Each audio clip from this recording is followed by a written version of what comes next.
John Haddox. Our efforts against all aboard Florida have been worthwhile.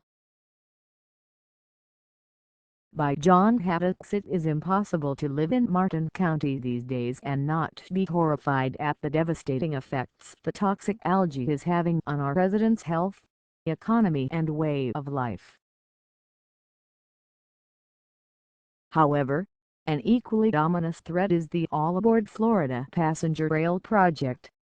All Aboard Florida plans to have trains barreling through our communities at 100 miles per hour along the same tracks as freight trains carrying hazardous materials.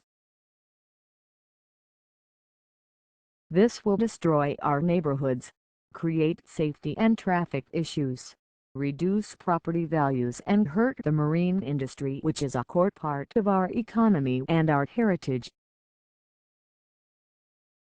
Thankfully, local governments in Martin and Indian River counties, along with grassroots organizations, heard the public outcry loud and clear.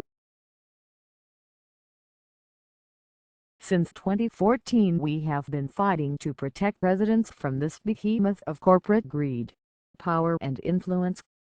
We have disputed AAF's improper request to the Florida Development Finance Corporation to fund the project with high-risk bonds that it can't even sell right now.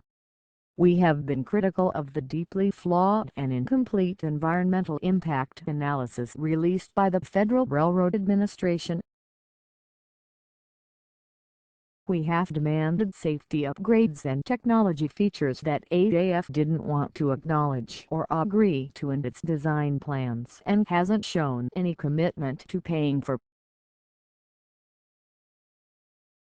AAF arrogantly believes that because its sister company, Florida East Coast Railway, laid tracks through our towns decades ago, it has the right to move ahead with this project with no sensitivity or regard for negative impacts.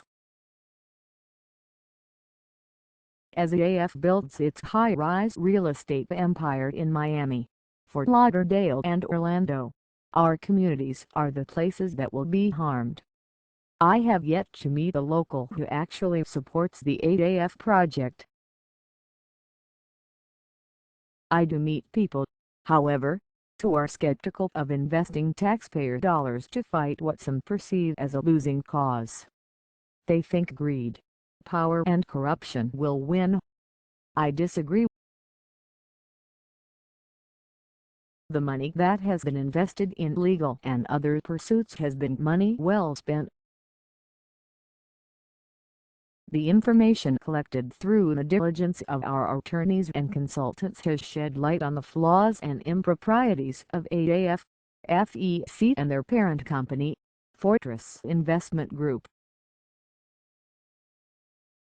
Martin County has had serious concerns with AAF's actions on this project, from its tax-exempt bond application and its request for a federal rail loan to the incomplete and inadequate final environmental impact statement.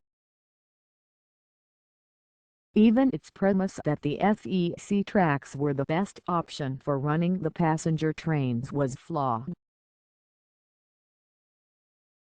Its own ridership study, including exaggerated estimates of the number of people who will use the train, as well as the price per ticket, was conducted by a firm that was recently convicted of corruption and criminal charges. Without our various lawsuits, this information might not have ever been forthcoming.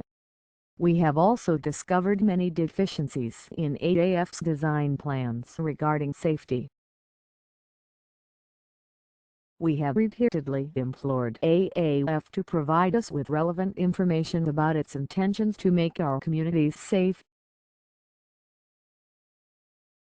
We have provided detailed correspondence including requests for sealed corridors, additional sidewalks and crossings in our neighborhoods and inclusion of safety technology such as vehicle presence detection and remote health monitoring. While the lawsuits continue, our engineers, Environmental staff and consulting experts continue to review AAF's plans and permits, providing critical comments to ensure our citizens' concerns are heard and addressed. Battles are won using a multi-pronged strategy. The troops must have the right resources to defeat their opponents. The enemy must not be underestimated. Make no mistake, AAF would have literally railroaded us with its boondoggles had our community not had the courage to fight back. John Haddox is a Martin County Commissioner representing District 5.